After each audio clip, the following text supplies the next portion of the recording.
What's up YouTube, it's Jerome here with episode 2 of Talk Story, and today we're going to talk about the NBA draft. It took place last night, well at least when I'm recording it took place last night, but we welcomed 60 new players to the league, actually 61 players. Adam Silver did an absolutely tremendous job with his first draft. What he did was he made an honorary pick to a kid. His last name is Austin. I'm really blanking on his name. I wish I knew it, but he plays for Baylor. He was supposed to be a top pick, maybe even next year's draft. I don't know if he declared. He had Marfan syndrome as well as a detached retina in high school, which made him blind in one eye. He wanted to become the first player to be half blind in the NBA, and his Marfan syndrome wouldn't allow him to play basketball. The NBA made an honorary pick and inducted him into the league, which was just a great thing. So 61 new players are in the draft, and if you can't tell by my hat, my shirt, and all of these Kobe's out here, I'm a Lakers fan. So the Lakers were in the draft. It was their first top 10 pick since they drafted Worthy #1 overall, which he was worthy of that pick.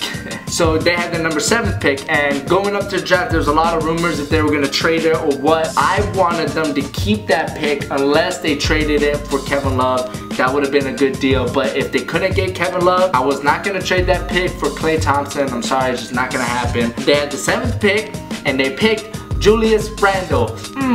You know what?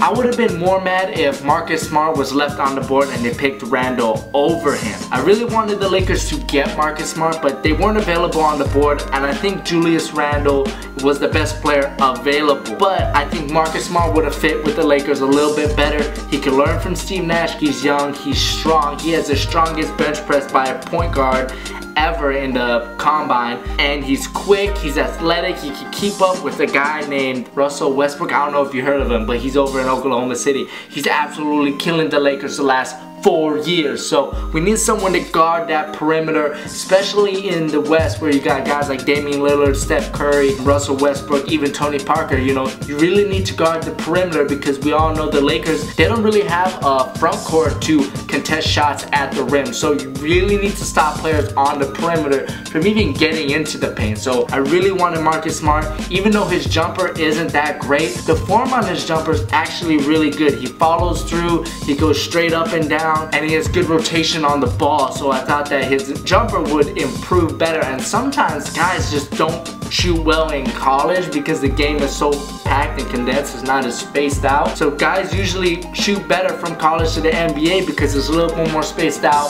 Guys have to cover a lot more ground to close out on you. So I thought that Marcus Smart would have been a great pick, but my eyes were set on Dante Exum, but he was killing it in the workouts and he got drafted by the Utah Jazz at #5. Which brings me to my first mistake of the draft. The Orlando Magic at #4. Orlando Magic fans, are you happy with Aaron Gordon? Because if I was an Orlando Magic fan, I wouldn't be, because I would have picked Dante Exum. If you don't know Dante Exum, he's a 6'6" guard, but he's really a point guard from Australia. He's kind of a mystery, but you know what? I believe he's gonna be an absolutely great player if he's healthy. He's 6'6", he's long, is an absolutely amazing athletic point guard, and I think him and Oladipo would have been a powerhouse in the East for years to come, much like how John Wall and Bradley Beal are doing now.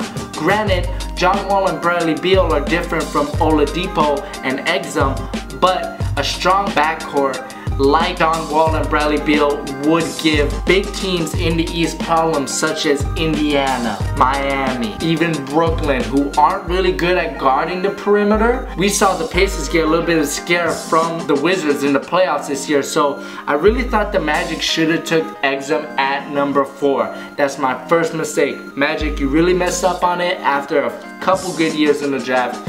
You messed up. That was my least favorite pick of the draft, Aaron Gordon at #4. My favorite pick of the draft comes from the Charlotte Hornets. That's right guys, the Charlotte Hornets are back. If you don't know, Bobcats changed their name to the Hornets. They have a new court, new uniform. It's all slick. I'm kind of disappointed the uniforms don't have pinstripes on them, but the Charlotte Hornets at the #9 selection picked Noah Vonleh. That is an absolutely great pick. He's athletic. People are comparing him to LaMarcus Aldridge, but Jalen Rose kind of hit the nail on the head. He's kind of like a Horace Grant. Yeah, Vonleh can shoot the 3, but I think in the system of the Hornets, he's gonna want to hit that 15 to 18 footer, much like Horace Grant did for all of his years. But what a great pick. Vonleh and Jefferson in the front court is gonna be a great core for years to come. The Bobcats kind of surprised a lot of people this year, so it's great to see the Hornets actually make a good draft pick, because I mean, Adam Morrison, ouch, Adam Morrison. But they picked Vonleh. That's a great guy. He has defensive potential. Does it matter if he's a great individual defensive player? No, because Steve Clifford has instilled a really good defensive foundation there in Charlotte, where average defenders actually become great defenders within the team defense frame. So, you know, when you have a good team defense, your individual defensive performance kind of get overshadowed by your great team defense. So Charlotte Hornets, great draft, because they also drafted PJ Harrison, the former Tar Heel from North Carolina, at the number, I think 26 or 29 spot. The Heat drafted him, but they traded Shabazz Napier that the Hornets drafted earlier for PJ Harrison. The Miami Heat really was pushing that deal. But PJ Harrison, he has had some problems in college with maturity, but you know what? He showed a lot of maturity by not quitting, getting to the D-League, getting his butt to work, and absolutely killing it in the D-League. Guys, the D-League is not a great place to be,